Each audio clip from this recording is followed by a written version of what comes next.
Hey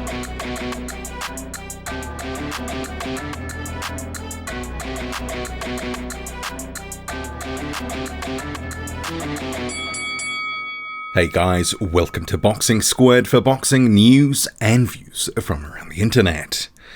Two issues in this video that I'm going to cover. One, Andy Ruiz Jr., his pay-per-view buy rate with Chris Arreola. I think we have to consider it's probably a success, and I'll tell you why. And also, Dillian Whyte, he wants Chris Arreola. So we'll talk about that too. But starting with the buy rate for the Andy Ruiz Jr. Chris Arreola event, which was on pay-per-view on Fox for $50. So Mike Coppinger had reported that it was in excess of 125,000 buys, and the final number could reach somewhere approaching 150,000. So if you look at that, do the math, well, then you come to over $6 million if it's 125,000 and approaching $7.5 million if it's, about 150,000. So I think when you strip out the cost involved with this, putting on the event, you're paying the fighters, the fee that Fox will take as well for distributing the pay-per-view, all that sort of stuff, you're still left with quite a chunk of change. So Andy Ruiz Jr. likely getting somewhere, upwards of seven figures, and probably healthy seven figures.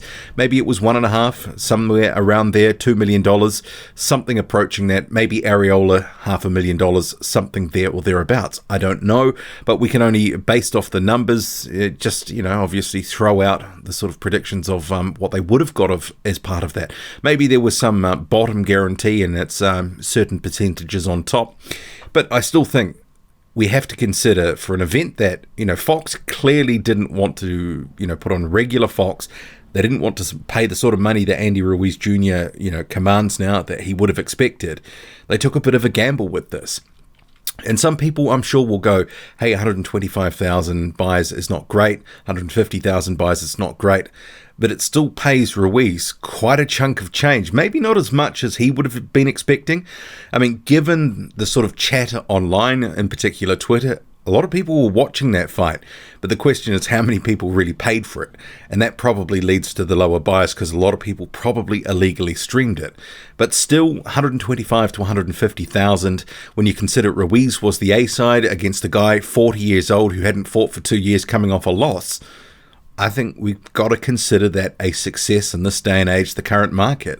I mean, not many guys are really getting, 300,000 plus buys at this point. And for a fight that we didn't really need to see, this is not terrible numbers by any stretch. And when you consider that it would have been sort of sold overseas as well, different markets, there is a few other revenue streams. So $6 to $7 million, there or thereabouts, plus some stuff on top. Ruiz probably got paid well for this fight, given the level of the fight. And I guess if you look at this and go, he could get that and maybe more in a rematch, you could sort of go and understand why they might seriously look at doing a rematch with Chris Arreola. And given that Ruiz Jr. looked a bit shaky, he'd obviously had some ring rust going into that fight. He'd been out of the ring for almost 18 months, still sort of transitioning with a new coach, getting used to that style, what Eddie Reynoso wants to do. I could see them running that back and sort of going, well, Chris Arreola felt that he was, hard done by on the scorecards. He hurt Andy Ruiz Jr., dropped him, hurt him in round 3 as well. There's some strands to sort of make that into a rematch. Do we need to see it? Do I want to see it? Not necessarily. I think we've been there, done that, got the postcard. But if they're not going into a big fight next for Andy Ruiz Jr., then this could make some sense.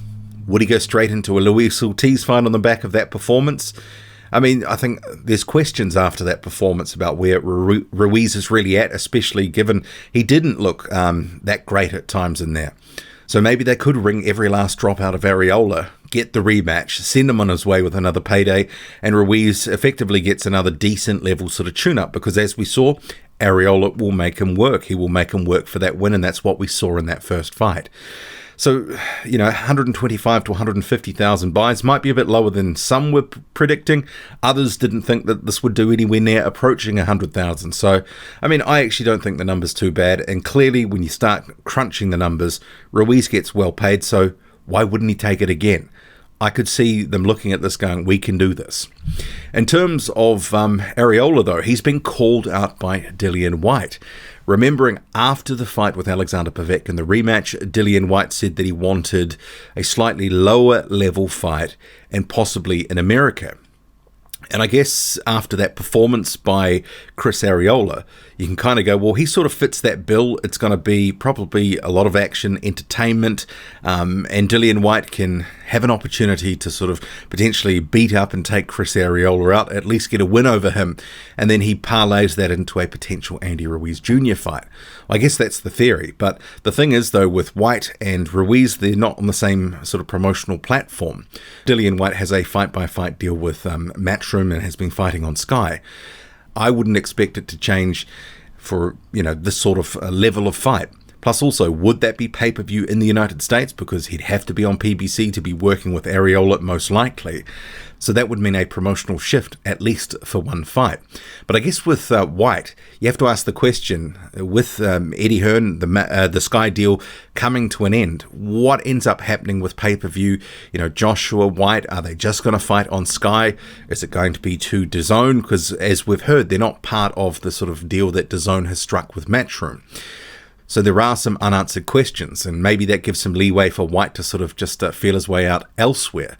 I mean, I would still hazard a guess that he'll fight with Matchroom and whatever platform they'll end up being on. But Areola and Whyte, there's some interest, but it's kind of like Andy Ruiz versus Chris Arreola. I didn't really want to see it the first time, and it's just kind of a little bit meh. You know what I mean? Even though Areola put up a good performance and we knew that he would come game and, put in a good shift, it still wasn't a fight I wanted to see Ruiz, and it's not a fight that I want to see Dillian Whyte in.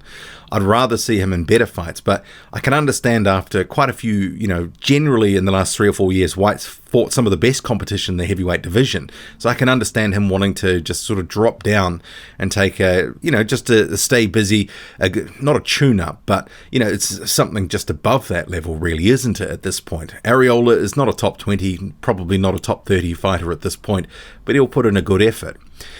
And Whyte telling Sky Sports, I think Areola might be someone to look at because he just acquitted himself well against Adam Kovnatsky and Andy Ruiz. It'd be good if I could blow him away in 4 or 5 rounds as well, because my name has been matched with Andy Ruiz and those kind of guys. I thought he won the fight with Andy Ruiz, to be honest. I thought he won it by a split decision. He's another for us to look at as well. And Whyte there talking up Areola that he won it by a split decision, because why would he want to say that Ruiz beat him? Because then that makes less sense. Talking him up to make him sound like a viable opponent. Rather not see it myself. How about you? Let me know. I don't want to see these sort of level of fights, but I mean, I could see if Dillian Whyte is going to America, he wants to have a fight that's below where he's been fighting.